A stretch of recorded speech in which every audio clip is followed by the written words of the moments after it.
In Utah, we wanted to make our marketplace a little more inspiring. We wanted to ensure that our college graduates stayed in the state as opposed to move on to where the grass might be greener in another state.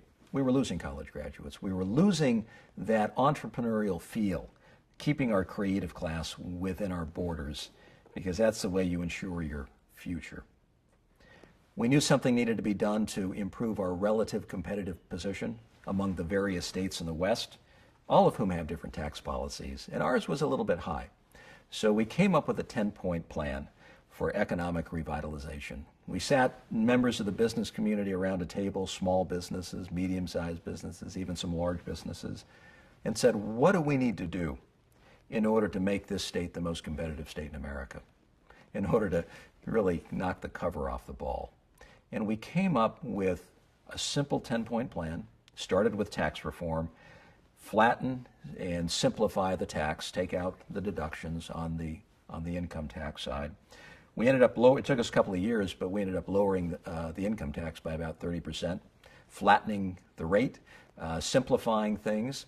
We double weighted the corporate tax. We took much of the sales tax off food.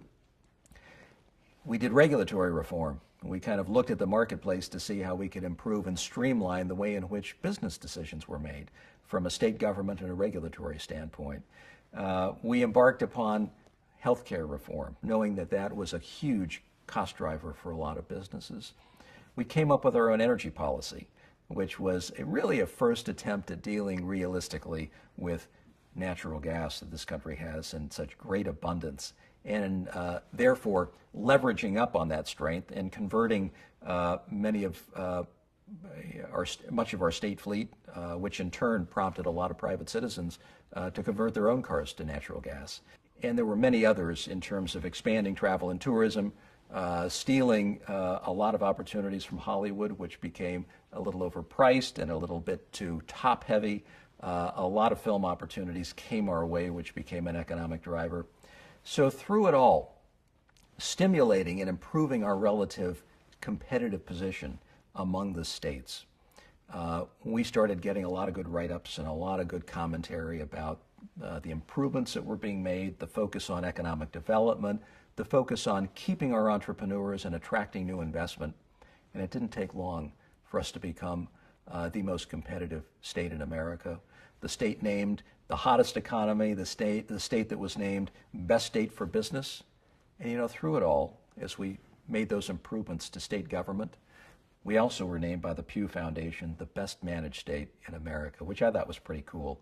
Because at the end of the day, if you want to be a competitive state, you've got to have a government that speaks to creating an environment that is conducive for growth and job creation. And you're reminded through it all that it isn't government that creates jobs. No. Your responsibility as governor is to create an environment that speaks to job creation, that speaks to competitiveness. And if it isn't happening, you've got to look inward at state government and figure out what you're doing wrong and make improvements, or you're going to lose that competitive race. And I'm proud of the work that a lot of people did in the state of Utah to ensure that we were truly a competitive state, not just in the West, but indeed throughout the entire country. But also beyond that, the best managed state in America. I thought that spoke volumes.